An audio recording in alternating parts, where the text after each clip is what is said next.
کہ تبلیغ کتنی فرض ہے؟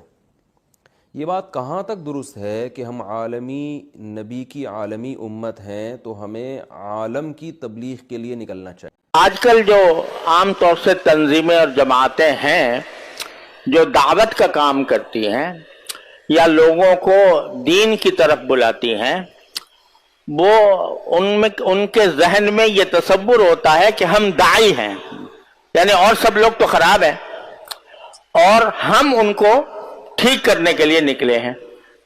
اس کام کے لیے جماعت قائم ہو رہی ہے، اس کام کے لیے تنظیم قائم ہو رہی ہے، لیکن اپنی فکر سے، اپنے عیوب سے بے خبر ہوتے ہیں۔ خود ہمارے اندر کیا عیب پائے جاتے ہیں، خود ہم کس جگہ پر کھڑے ہیں، دین کے اعتبار سے ہمارا رویہ صحیح ہے یا غلط ہے، کہاں صحیح ہے کہاں غلط ہے، اس فکر سے بسا اوقات ہم بے تعلق ہو کر صرف یہ کام کرتے ہیں کہ دوسروں کو پہنچائیں، دوسروں کی اصلاح کریں، کہ طرز عمل کو بہتر بنائیں۔ اس پر ساری توجہ اس پر مرکوز ہوتی ہے، اور خود اپنا کیا حال ہے اور ہم کس درجہ دین پر صحیح معنی میں کاربند ہیں اور کہاں کہاں ہمارے اندر نقائص ہیں، یہ فکر اس دوسروں کی اصلاح کی فکر میں خود ختم ہو جاتی ہے۔ اس کا نتیجہ یہ ہوتا ہے کہ ہماری دعوت بھی اور ہمارا دین کو پھیلانے کا جذبہ بھی وہ اتنا کامیاب نہیں ہوتا جتنا ہونا چاہیے۔ رسول کریم سرور دو عالم صلی اللہ علیہ وسلم نے جب دعوت کا آغاز فرمایا تو یہ کام کیا کہ جتنا دوسرے لوگوں کو حکم دیا کہ تم ایسا کرو، اس سے زیادہ خود عمل فرمایا۔ سارے لوگوں کو کہا کہ بھئی 5 نمازیں فرض ہیں تمہارے ذمہ، تو دوسروں کو تو 5 نمازیں فرمائیں، لیکن خود 8 نمازوں کا مکمل اہتمام فرماتے تھے۔ اشراق، تہجد اور رات کے وقت میں تہجد اور اوابین۔ تو دوسروں کو کہا کہ نہیں، تمہیں اتنی کرنے کی ضرورت نہیں ہے، یعنی لازمی نہیں ہے تمہارے ذمہ، لیکن خود کر کے یہ دکھایا۔ زکوٰۃ فرض کی تو 2.5%، 40واں حصہ یہ کہہ دیا کہ بھئی 40واں حصہ ادا کر دو تو تمہارا مال جو ہے وہ پاک ہو جائے گا۔ جعلہ اللہ طہارۃ للاموال، کہ زکوٰۃ کو جو 2.5% ہے وہ تمام مال کے طہارت کا اور پاکی کا سبب بن جائے گا۔ دوسروں کو تو یہ کہا۔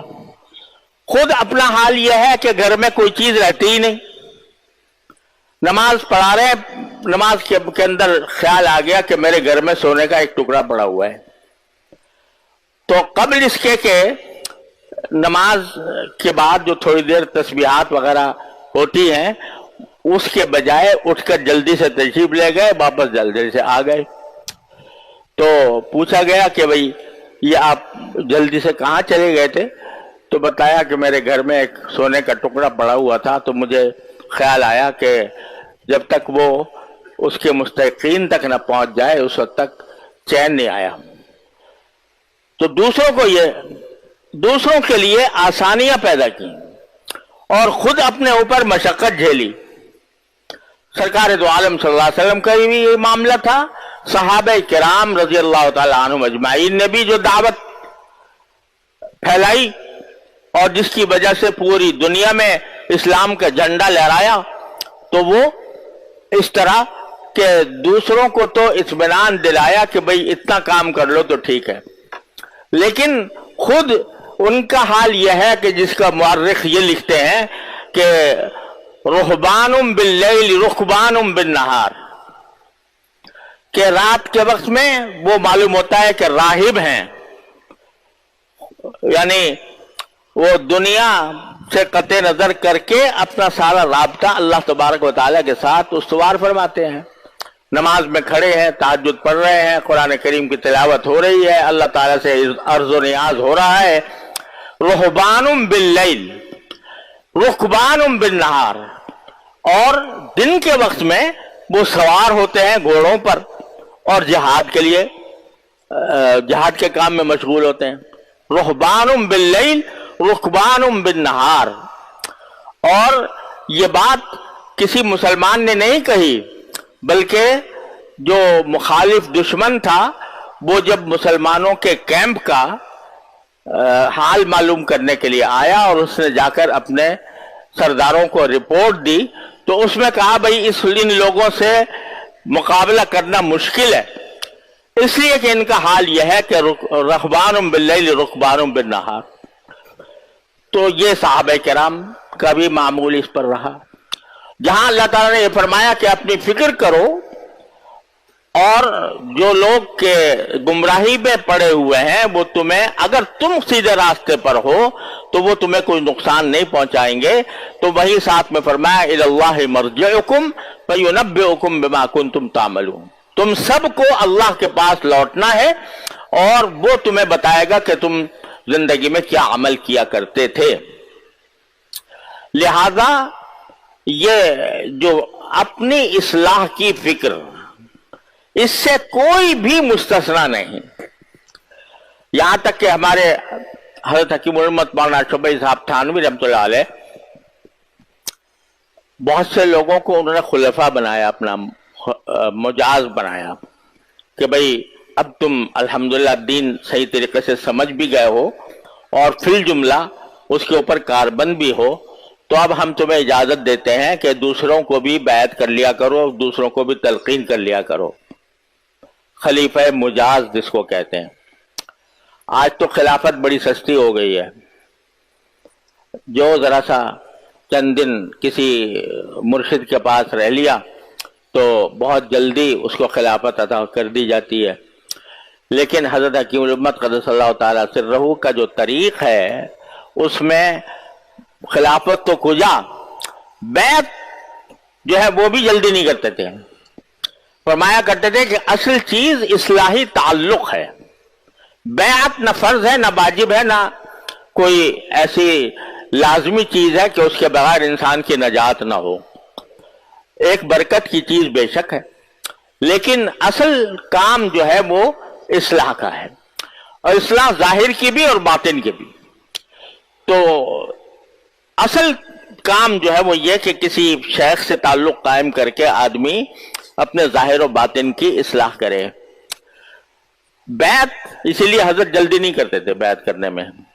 پہلے آنا جانا ہو، خط و کتابت ہو، ایک دوسرے کے ساتھ مناسبت پیدا ہو، اور پھر اعتقاد بھی ہو، جو باتیں بتائی جائیں ان کے اوپر عمل بھی کرے.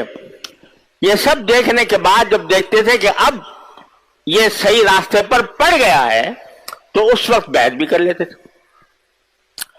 تو بیعت میں بھی جلدی نہیں کرتے تھے، اور بیعت کرنے کے بعد خلافت دینے میں بھی جلدی نہیں، بلکہ اس کو ہر طرح سے جانچتے تھے، اور جانچ کر پھر کسی کو اجازت دیا کرتے تھے کہ بھئی آگے تم اب میرے سلسلے میں دوسروں سے بیعت بھی کر سکتے ہو، ان کو تلقین بھی کر سکتے ہو.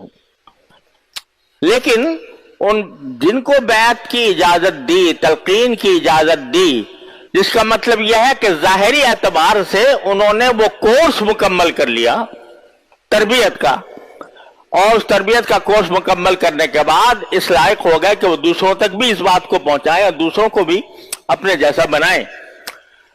اس کے باوجود ہر خلیفہ کو یہ ہدایت ہوتی تھی کہ ہر وقت اپنے اوپر کڑی نظر ڈال کر دیکھتے رہو کہ مجھ سے کہاں غلطی ہو رہی. اور وہ شعر حضرت کے ہاں بہت زیادہ پڑھا جاتا تھا کہ اندری راہ می تراشو می خراش، اندری راہ می تراشو می خراش، دم فارغ مباش، کہ اس راستے میں تو ہر وقت تراش خراش چلتی رہے گی. جیسے کوئی پھلوں کا یا پھولوں کے پودے ہوتے ہیں تو کبھی اس کو کاٹنا پڑتا ہے، کبھی اس کا پتا کاٹ دیا، کبھی تو اس کو ایک ایک تہذیب کا سلسلہ اس میں جاری رہتا ہے. تو فرمایا کہ اندری راہ می تراشو می خراش تا دم آخر دم فارغ مباش. آخری سانس تک ایک لمحے کے لیے بھی فارغ ہو کر نہ بیٹھو. یعنی فارغ ہو کر یہ تصور نہ کرو کہ اب ہم فارغ ہو گئے, بس اب ہماری اصلاح ہو گئی, آگے پھر ہمیں کچھ کرنے کی ضرورت نہیں ہے. تا دم آخر دم فارغ مباش. آخری سانس تک ایک لمحے کے لیے بھی فارغ ہو کر نہ بیٹھو. اب ہمارے ہاں مشکل ایک یہ آ گئی ہے کہ جب درس نظامی پڑھ لیتے ہیں تو کیا کہتے ہیں اس کو, فارغ ہو گیا, فارغ التحصیل ہو گیا. تو اب فارغ ہو گیا تو بھئی فارغ کس کا مطلب یہ ہوتا ہے کہ بھئی جو کام کرنا تھا بس پورا ہو گیا. یہ لفظ بہت ہی خراب ہے, مجھے اچھا نہیں لگتا فارغ التحصیل. ارے تحصیل علم تو وہ چیز ہے جو مرتے دم تک جاری رہے گی, اور اپنی اصلاح کی فکر بھی مرتے دم تک جاری رہے گی. فارغ التحصیل کوئی نہیں ہوتا دنیا میں. اگر کوئی ہے جو اپنے آپ کو فارغ التحصیل سمجھتا ہے تو وہ انتہا درجے کا بے وقوف ہے, کیونکہ تحصیل علم سے فراغت مرتے دم تک نہیں ہو سکتی. طلب العلم من المہدی الی اللحد. لہذا کتنا بڑا علم کے اعلی مقام پر پہنچ جائے بندہ, لیکن وہ تحصیل علم سے بھی فارغ نہیں ہو سکتا اور اپنی تربیت سے بھی فارغ نہیں ہو سکتا. کہ تبلیغ کتنی فرض ہے, یہ بات کہاں تک درست ہے کہ ہم عالمی نبی کی عالمی امت ہیں تو ہمیں عالم کی تبلیغ کے لیے نکلنا چاہیے. دیکھیں اس میں تو دو رائے نہیں ہو سکتی کہ ہمارے نبی بھی عالمی نبی تھے, ساری دنیا کے سارے انسانوں کی طرف آپ کو پیغمبر بنا کے بھیجا گیا, اور آپ کے بعد کوئی نیا نبی بھی نہیں آئے گا. تو ظاہر ہے نبی کی جو ذمہ داری تھی وہ من حیث الامہ امت کی طرف ٹرانسفر ہو گئی ہے. تو اب اس امت پر من حیث الامہ لازم ہے کہ وہ اس دین کو پوری دنیا میں غالب کرے. تو من حیث الامہ کا مطلب یہ ہوتا ہے, تھوڑی گاڑی اردو استعمال کر رہا ہوں, کہ کسی ایک فرد کی ذمہ داری نہیں ہے, اب امت کی ایک امت کی حیثیت سے ذمہ داری ہے. نبی صلی اللہ علیہ وسلم پر تو یہ فرض عین تھی کہ پوری ذمہ داری آپ پر اکیلے پر تھی, تو آپ صلی اللہ علیہ وسلم نے یہ پوری امت کو اس کا ذمہ دار ٹھہرایا. تو اب امت کے ہر فرد پہ اپنی صلاحیت کے بقدر اور اپنی جو ہے نا وہ جتنی استطاعت اس میں ہے اور جتنی صلاحیت ہے اس حساب سے اس پر تبلیغ فرض ہے. تو ایک درجہ تو تبلیغ کا وہ ہے جو صحیح حدیث میں آپ صلی اللہ علیہ وسلم نے فرمایا, من رأى منکم منکرا فلیغیرہ بیدہ فإن لم یستطع فبلسانہ فإن لم یستطع فبقلبہ وذلک اضعف الایمان. صحیح حدیث ہے کہ جو تم میں سے کسی گناہ کو ہوتے ہوئے دیکھے تو اس پر لازم ہے کہ وہ اسے اپنے ہاتھ سے بدل ڈالے. ہاتھ سے بدلنے کی طاقت اگر نہیں ہے, طاقت نہ ہونے کا مطلب یہ ہے کہ استطاعت ہی نہیں ہے, یا یہ کہ اگر ہاتھ سے بدلے گا تو اس سے بڑا فتنہ کھڑا ہو سکتا ہے, انفرادی سطح پہ فتنہ یا اجتماعی سطح پہ کوئی امت کو بڑا فتنہ ہو سکتا ہے. تو ایسی کنڈیشن میں آپ نے فرمایا فبی لسانہ, زبان سے روکے. اور اگر بولنے میں بھی فتنہ ہے یا بولنے کی طاقت نہیں ہے, ایسا ری ایکشن ہوگا کہ یہ برداشت نہیں کر سکے گا, یا ری ایکشن تو نہیں ہوگا لیکن اس کی ذات کے لیے تو ری ایکشن نہیں ہوگا, لیکن اجتماعی سطح پہ امت مسلمہ کو کوئی نقصان اس سے ہو سکتا ہے یا مصلحت کے خلاف یہ کام ہو سکتا ہے, تو ایسی صورت میں فرمایا نبی صلی اللہ علیہ وسلم نے فبقلبہ, اپنے دل سے بدل ڈالے. دل سے بدلنے کا مطلب یہ کہ نیت رکھے کہ جب مجھ میں طاقت ہوئی میں اس گناہ کو تبدیل کر دوں گا. تو اتنا یہ ایمان کا آپ صلی اللہ علیہ وسلم نے آخری درجہ قرار دیا. تو اس درجے میں تبلیغ یہ ہر ایک پر فرض عین ہے, اس شرطوں کے ساتھ, جو ترتیب کے ساتھ جو حدیث میں وارد ہوئی ہے کہ کوئی بھی گناہ کو دیکھو تو دل میں یہ خیال آنا چاہیے. اچھا ایک بات یہ. دوسری بات یہ ہے, رہا یہ مسئلہ کہ مسلمانوں کی کوئی اجتماعی جماعت اجتماعی سطح پہ یہ کام کرے, تو قرآن مجید نے اس کا بھی تذکرہ کیا, وَلْتَكُمْ مِنْكُمْ أُمَّةٌ يَدْعُونَ إِلَى الْخَيْرِ, تم میں ایک جماعت ایسی ہونی چاہیے جو لوگوں کو خیر کی طرف بلائے. تو مسلمانوں کی ایسی تنظیمیں ہونی چاہیے, چاہے وہ تبلیغی جماعت کی صورت میں ہو یا کسی بھی تنظیم کی صورت میں ہو, جو مختلف محاذوں پہ اجتماعی سطح پہ کام کر رہے ہوں, جن کا بنیادی کام ہی لوگوں کو خیر کی طرف بلانا ہو. تو ایسی کوئی جماعت کا ہونا بھی ضروری ہے. ظاہر ہے جب ایسی جماعت کا ہونا ضروری ہے تو ان کو افرادی قوت بھی چاہیے ہوتی ہے, افراد کے ساتھ افراد کا تعاون بھی چاہیے ہوتا ہے. تو اتنے لوگوں کا اس کام میں مشغول ہونا جس سے جو ہے دین دنیا میں پھیلنا شروع ہو جائے, غالب ہونا شروع ہو جائے, تو یہ امت کی ذمہ داری ہے. لیکن کسی فرد واحد کو لے کر یہ نہیں کہا جا سکتا کہ اس پر 4 مہینے لگانا فرض ہے، یہ اس پر فلانی تنظیم میں جانا فرض ہے، یہ اس پر یہ والا تبلیغ کا کام فرض ہے. کیونکہ شریعت نے جس چیز کو مبہم اور مجمل رکھا ہے تو ہم بھی اس کو مجمل ہی رکھیں گے. ہم عمومی طور پر بیان کریں گے کہ بھئی تبلیغ فرض ہے، بس مسلمانوں پر فرض ہے، آپ پر فرض ہے، آپ پر فرض ہے، آپ پر فرض ہے، کس طرح سے فرض ہے، یہ ڈیٹیل میں جانا یہ بہت مشکل کام ہے. یہ ہر ایک کا اللہ سے معاملہ ہے، کس میں کتنی استطاعت ہے اور کس کے پاس کتنے وسائل ہیں، اس کو دیکھ کر ہوگا. یہ دوسری بات یہ کہ تبلیغ کا کوئی ایک طریقہ متعین نہیں ہے، بلکہ تبلیغ بہت سارے طریقوں سے ہوتی ہے. علماء دلائل کے ذریعے تبلیغ کر رہے ہوتے ہیں، باطل فرقوں کا جواب دے رہے ہوتے ہیں، وہ جو کنفیوژن پھیلا رہے ہیں اس کنفیوژن کو دور کر رہے ہوتے ہیں. اہل باطل جو کنفیوژن کر رہے ہیں، باطل فرقوں کا جواب بھی ہوتا ہے، باطل مذہب کا جواب بھی ہوتا ہے اس میں. اب مثال کے طور پر دیکھیں، ڈاکٹر ذاکر نائک نے تو تبلیغ جماعت میں وقت نہیں لگایا، لیکن وہ بھی بہت زبردست تبلیغ کر رہے ہیں. لیکن اگر ڈاکٹر ذاکر نائک تبلیغ جماعت کا انکار کریں تو یہ بھی غلط ہوگا، اس لیے کہ تبلیغ جماعت جس طرح سے کام کر رہی ہے اس طرح سے ڈاکٹر ذاکر نائک صاحب نہیں کر رہے، اور حضرت مفتی تقی عثمانی صاحب جس طرح سے تبلیغ کا کام کر رہے ہیں اس طرح سے نہ ڈاکٹر ذاکر نائک کر رہے ہیں، نہ تبلیغ جماعت والے کر رہے ہیں. تو ہر آدمی کا اپنا میدان ہے. تو اس لیے دین کے تبلیغ والے جو تبلیغ کے اکابر ہیں ان سے ہم نے خود ہی یہ بات سنی ہے کہ دین کے مختلف شعبے ہیں، تو ان سب شعبوں کو زندہ کرنا ہماری ذمہ داری ہے. تو تبلیغ والے بھی کوشش کر رہے ہیں سارے شعبوں کو زندہ کریں، علماء بھی کوشش کر رہے ہیں سارے شعبوں کو زندہ کریں، اور جو دلائل کی دنیا میں مناظرے کر رہے ہیں وہ بھی کوشش کر رہے ہیں.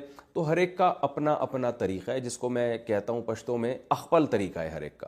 تو اس میں کس کے لیے کون سا طریقہ کس وقت سوٹیبل ہے، یہ فیصلہ ہر شخص خود کر سکتا ہے، اور اس میں وہ علماء کے سامنے اپنے آپ کو رکھے، وہ اس کو مشورہ دیں گے، اس کی صلاحیتوں کو دیکھ کر وہ مشورہ دیں گے. تو اس لیے تزکیہ سب پہ فرض ہے کہ اپنی بھی اصلاح کرنی ہے، دوسرے کی اصلاح کی بھی فکر کرنی ہے. کیسے کرنی ہے، کس طرح کرنی ہے، اس کے لیے کوئی متعین طریقہ شریعت نے نہیں بتایا، بلکہ زمانے کے لحاظ سے، حالات کے لحاظ سے ہر شخص کے لیے مختلف ہے. تو لہذا میں لوگوں سے ایک بات کہتا ہوں، میں کیا علماء یہ بات کہتے ہیں کہ اس بحث میں نہ پڑیں کہ فرض عین ہے، فرض کفایہ تبلیغ، بلکہ اللہ نے جس کو موقع دیا وہ نکلے اللہ کی راہ میں.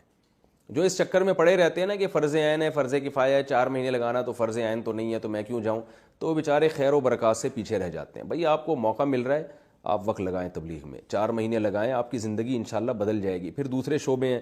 تبلیغ میں وقت لگانے کا فائدہ یہ ہوتا ہے کہ ایک فکر پیدا ہو جاتی ہے اور اللہ سے تعلق قوی ہو جاتا ہے.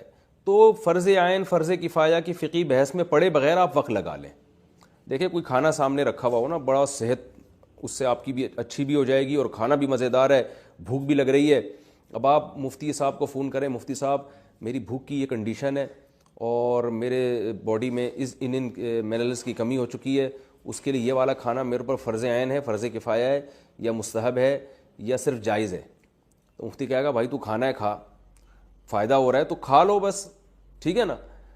کیا کرنا ہے اس بحث میں پڑھ کے کہ فرض عین ہے تو فرض کفایہ ہے تو اور پھر وہ واجب لعینی ہے کہ لغیری ہے، ان اصطلاحات میں پڑھ کے فائدہ کیا ہے؟ بھوک بھی لگ رہی ہے، کھانا بھی موجود ہے، اور جو باڈی کی جو ریکوائرمنٹ ہے وہ تمام چیزیں کھانے میں موجود ہیں، بسم اللہ پڑھ کے کھاؤ، فائدہ ہوگا انشاءاللہ. تو بھائی تبلیغ میں جانا فرض عین ہے کہ فرض کفایہ ہے، مستحب ہے، واجب ہے، اس بحث میں پڑے بغیر جب ضرورت ہے معاشرے کی آپ جائیں گے. دیکھو میں ایک مثال سے بات سمجھاتا ہوں. رسول اللہ صلی اللہ علیہ وسلم نے پچھلی امتوں میں ایک شخص کی مثال دی ہے جس نے 99 انسانوں کو قتل کیا تھا، 99. تو ایک راہب کے پاس گیا کہ بھئی میں نے 99 انسانوں کو قتل کیا، کیا میری توبہ قبول ہو سکتی ہے؟ اس نے کہا نہیں ہو سکتی. تو اس نے راہب کو بھی قتل کر کے سینچری پوری کر دی. اس نے کہا جب جانا ہی جہنم میں ہے تو پھر 100 پورے کر کے جاؤ. لیکن اس کے دل میں پھر بھی اللہ کا خوف تھا. تو ایک عالم کے پاس گیا، حدیث میں آتا ہے فَسَأَلَهُ عَنْ أَعْلَمِ أَهْلِ الْأَرْضِ، لوگوں سے پوچھا کہ زمین کا سب سے بڑا عالم بتاؤ. فَدُلَّ عَلَى رَجُلٍ عَالِمٍ، لوگوں نے عالم بتایا. فَأَتَاهُ فَقَالَ، عالم سے کہنے لگا إِنَّهُ قَتَلَ 100 نَفْسٍ فَهَلْ لَهُ مِن تَوْبَةٍ، 100 انسانوں کو میں نے قتل کیا، میری توبہ قبول ہو جائے گی؟ تو وہ عالم واقعی عالم تھے. انہوں نے فرمایا نعم من يحول بینہ وبین التوبہ، تمہارے اور توبہ کے درمیان کون سی چیز حائل ہو سکتی ہے. یعنی انہوں نے اپریشیٹ کیا اس کو. لیکن چونکہ وہ عالم تھے صرف جواب نہیں دیا انہوں نے کہ ہاں توبہ ہو سکتی ہے. ان کو پتہ تھا جس ماحول میں اس نے گناہ سیکھے ہیں اس ماحول میں یہ توبہ پر قائم نہیں رہ سکتا، یہ توبہ کر کے توڑ دے گا. لہذا ان عالم نے اس شخص کو مشورہ دیا انطلق الی ارض کذا وکذا، فإن بها أناسا يعبدون الله فاعبد الله معهم ولا ترجع إلى أرضك فإنها أرض سوء، کہ تم فلاں فلاں بستی میں جاؤ، وہاں نیک لوگ رہتے ہیں، ان کے ساتھ رہ کر اللہ اللہ کرو اور واپس اس بستی کی طرف لوٹ کر نہیں آنا، وہاں جا کے توبہ کرو۔ تو اس حدیث سے ہمیں کیا پتہ چلتا ہے؟ بھائی توبہ پر قائم رہنے کے لیے، اپنی اصلاح کے لیے